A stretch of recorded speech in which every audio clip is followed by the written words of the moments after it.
રાધે મિત્રો, તો આપણે આજે હાલો દાળ ઢોકળી બનાવશું।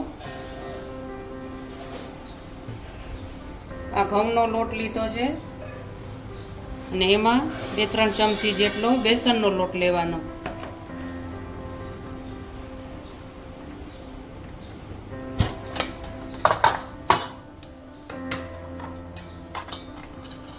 એમાં આપણે મીઠું રાખશું, થોડીક હળદર, હિંગ ને ધાણા ને લસણ વાળી ચટણી છે, ચટણી રાખી દેશું અને આ તેલ રાખશું 1 પાવરા જેવું ને આને બધું 2 હાથે મસળી લેશું।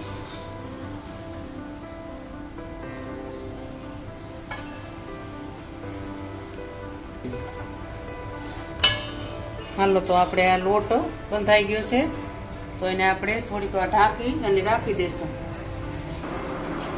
આમાં જુઓ તુવેરની દાળ લીધી છે આપણે, તો એને ધોઈને પલાળી રાખશું થોડીક વાર અને ડુંગળીના પોતરા કાઢીને એને પણ સુધારી લીધી છે અને ટમાટા અને મરચાં પણ સુધારી લીધા છે। પછી આપણે એને ચોપ કરી લેશું।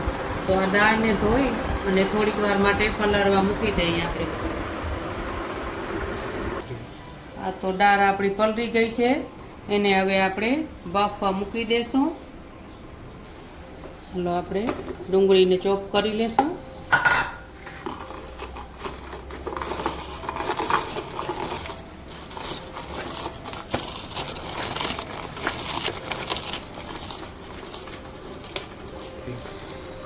મશીન બેનો આ બહુ કામની વસ્તુ છે। આપણે ડુંગળી કે ટમેટું કે મરચાં કે જે પણ ચોપ કરવું હોય તો સરસ રીતે તમે જો થઈ જાય છે અને આપણે આવી હાથથી ન સુધારી શકીએ। અને નાસ્તામાં હરેક નાસ્તામાં કે આપણે રસોઈમાં જેમ ઝીણી ડુંગળી સુધારેલી હોય તેમાં આપણે ખાવામાં મજા આવે। તો આમાં જલ્દી પણ થઈ જાય છે અને એકદમ ક્રશ થઈ જાય છે। હવે આપણે ટમેટાને મરચાં સુધારશું। આ જો આટલા મોટા મરચાંના હોય તો એકદમ મસ્ત ક્રશ બની જશે, ચટણી જેવા જ।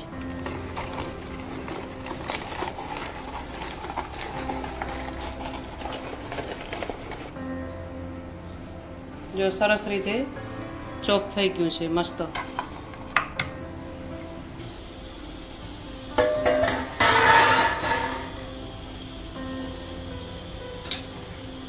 હાલો તો આપણે રોટલી વણી અને પછી કટ કરશું।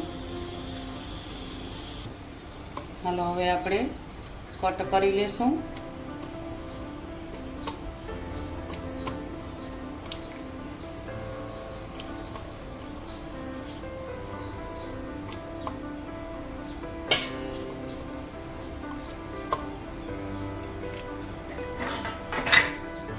અને આપણે એક ડીશમાં લઈ લેશું।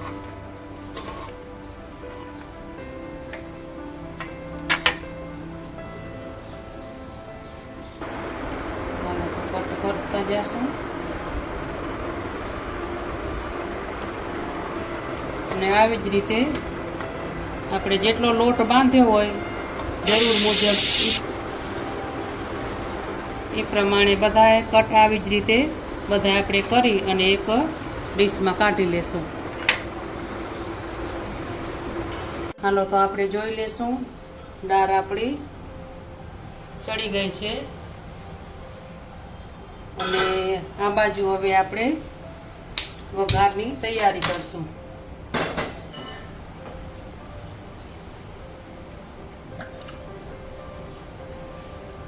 તેલ લઈ લેશું,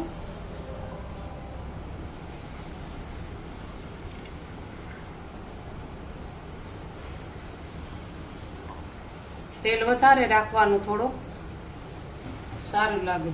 અને હવે આપણે આમાં જે આપણે રોટલીના કટકા હતા એ રાખી દેશું।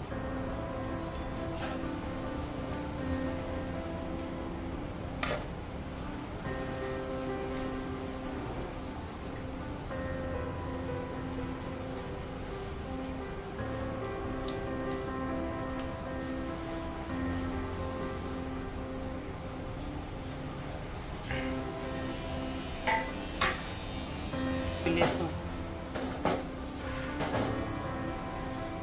ને આપણે ઢાંકીને રાખી દઈએ તો ચડી જાય. આનું તેલ ગરમ થઈ ગયું છે તો એમાં રાઈ રાખી દઈશું. આ જીરું ને આ લસણ, થોડીક હિંગ રાખશું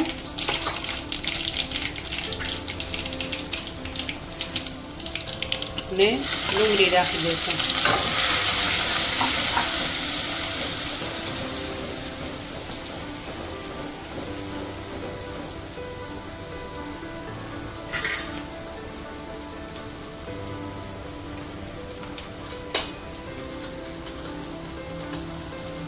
હવે એમાં આપણે મીઠું રાખશું,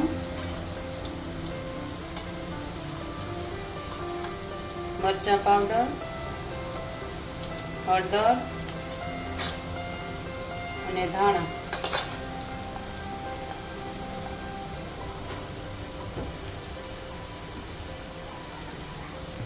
આ આપણો જીરુંનો પાવડર છે તો એને પણ રાખશું, સ્વાદ સારો આવે.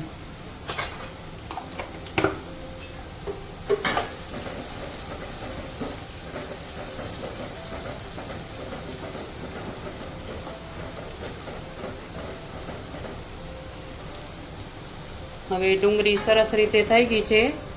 હવે એમાં આપણે આ ટમેટાની પ્યુરી રાખી દઈશું.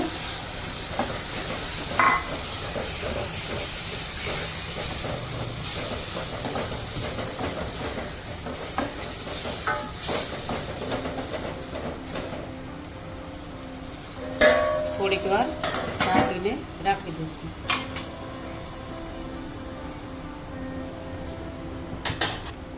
હાલો તો આપણે ચેક કરી લઈશું.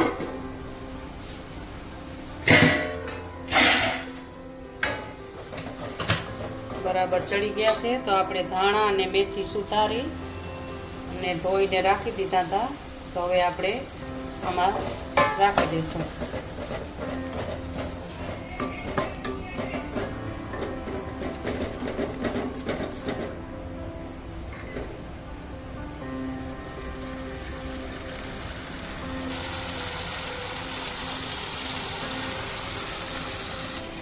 ચાલો આપણે ચેક કરી લઈએ. અહીંયા આપણે ચડી ગઈ છે ઢોકળી. અને આ જે મસાલો આપણે બનાવ્યો તો આ ગેસ બંધ કરી રાખશું આપણે અને મસાલો આમાં એડ કરી દઈશું.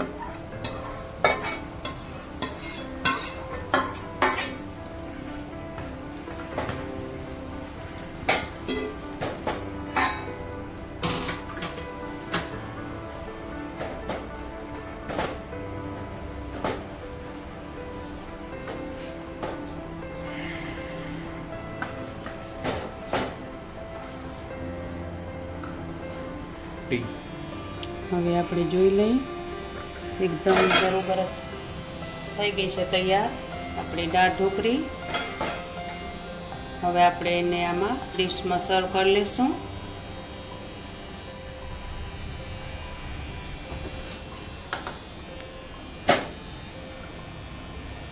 થોડીક ડુંગળી રાખશું અને આપણે ધાણા રાખશું. તો આપણે દાળ ઢોકળી થઈ ગઈ તૈયાર અને હાલો જમવા.